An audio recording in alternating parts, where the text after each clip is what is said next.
All right, so I hope you guys are wearing your masks and keeping your distance away from people. And I hope you're healthy. So the Atari Creep tagged me into one of these top 5 lists of some of my favorite things. So these are my top 5 favorite collectibles I own. Not necessarily the ultimate collectibles I own. I own a lot of shit. I own a lot of things that are more interesting than these 5 things, but these are a couple sentimental things and a few things I really like. Like the Creep, so the first couple things are a group of things, and then there's some individual things in there too. So here we go. 5. One of my favorite bands is the Mummies from San Bruno, California. There were a garage revival band from the late 80s, early 90s, not to be confused with the Paisley movement, not to be confused with the White Stripes later movement. This is the real deal. They basically, if you've ever been into back in the grave comps, that type of garage was, really raw, raunchy, teenage rock bands that don't play very well, kind of want to be the Beatles, but they just can't be the Beatles kind of shit. So anyway, the Mummies, man, here they are. So I got a few of their records, most of their records actually, and they're just a lot of fun stuff. They're just a crazy band. They dress up as mummies. They're actually back together now and play every once in a while. Most of these albums came out after they broke up. This is a collection of most of their singles. I have a few of those too. That's their mummy mobile that they would tour around in. It's a converted ambulance. And they're known as budget rock. As you can see, their albums are, something to, little left to desire. Something, they're not top quality. Some cut and paste, Xerox labels kind of thing going on. Compilations. Mostly these are things that came out after they broke up. Here's a mummy seen on the can. Gotta love that. And this is a bootleg of what happened was they recorded some songs for Crip Records and they didn't like how they sounded because they sounded too clean for the Mummies. So they didn't release that album, but somebody did, and these are the tracks. I also have a bunch of their singles. This is from a label called Planet Pimp, which I collect a bunch of their stuff from, or a bunch of their releases. And the requirement to get maybe a demo to them was you had to send a picture of a naked girl, or a topless girl. And this is Larry Winther, one of the Mummies, and he sent this picture, and this is actually a real picture that's been glued to the sleeve here. So he sent away his picture and got his album, or his little single, released. Here's a little take on, I think, the Sonics.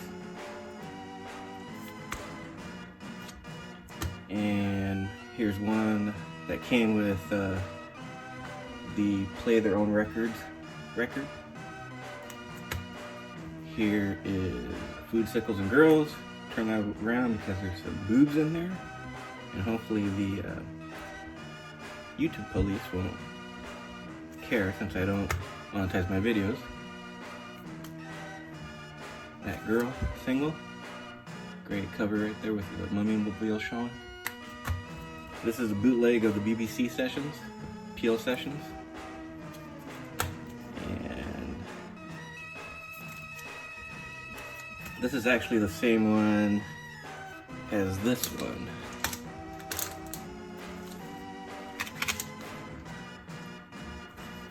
Same single, just this one is actually released. And this one is kind of like a promo. And then there's a couple of compilations. These again are from Planet Pimp Records, which I like to collect a lot of their singles and 45s. And this one's the Lone Surfers with members from the Mummies and the Trash Women and the Phantom Surfers. And from what I understand is this is number 147 of 300, but they're all 147 of 300. I thought that was kind of funny. And that's it for the Mummies.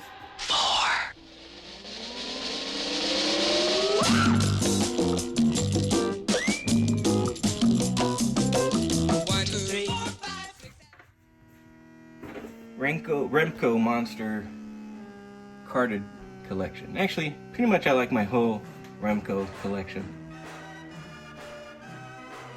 These came out in the early 80s, like 79, 1980. And they're 3 3/4, just like Star Wars figures. They don't come with any accessories. And I have a long extended video showcasing these guys, so I won't spend too much time on it. Then I got some of the non-glows down here. Some loose ones. And some bag ones. And the Monsterizer. So that's it. 3.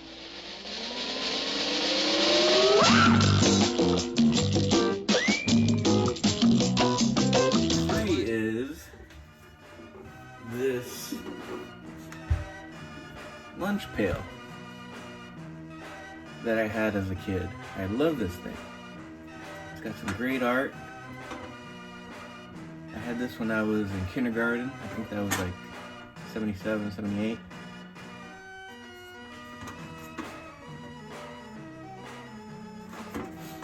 It's got the Death Star up here. And an R2-D2 thermos. R2-D2 and C-3PO thermos. So that's number 3.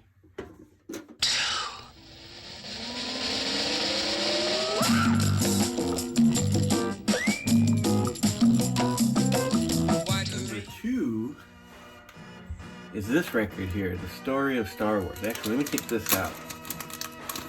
And I remember walking into a store called Newberry's when I was a kid, in my hometown of Bell, California, with my mom in tow.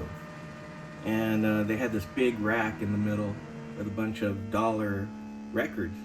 And this was in there, and I was like, oh, I gotta get it.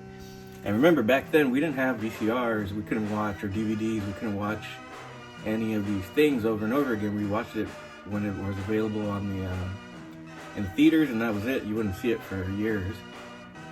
And this is just basically the record, the movie in record format. It's been condensed a bit, but this is all I had. Practically memorized this thing because it was so awesome. And it came with this book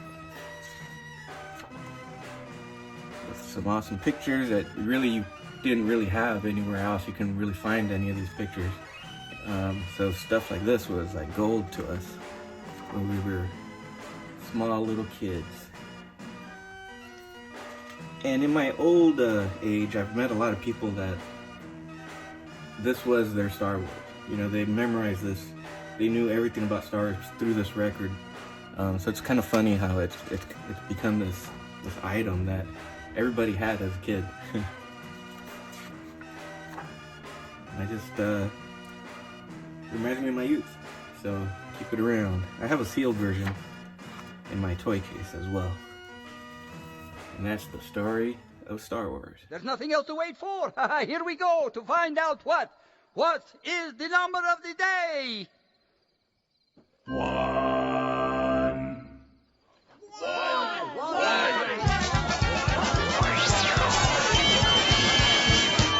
Yes, the number of the day is 1. 1 wonderful 1. And my number 1 piece is this case here, the Star Wars collector's case. Mini action figure collector's case. And again, it's one of those things with the artwork again that I used to like stare at like constantly and trace over the artwork. because again, like, we didn't have a lot of imagery available to us from the movies like kids have now.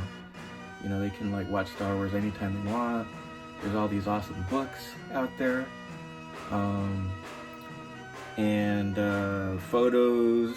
You've probably seen them all, but back then, you know, we didn't really see much except for maybe the tops, you know, trading cards, which came a little bit later. But this was one of those things that I freaking loved, and I have a few of these.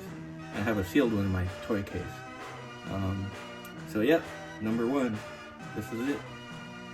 All right, Chris, thanks for the tag. I don't really know any YouTubers except for Chris, so I'm not gonna tag anybody. But if you're watching this, go ahead and do your own top 5 and link to it. Let me know you did it. All right, see ya.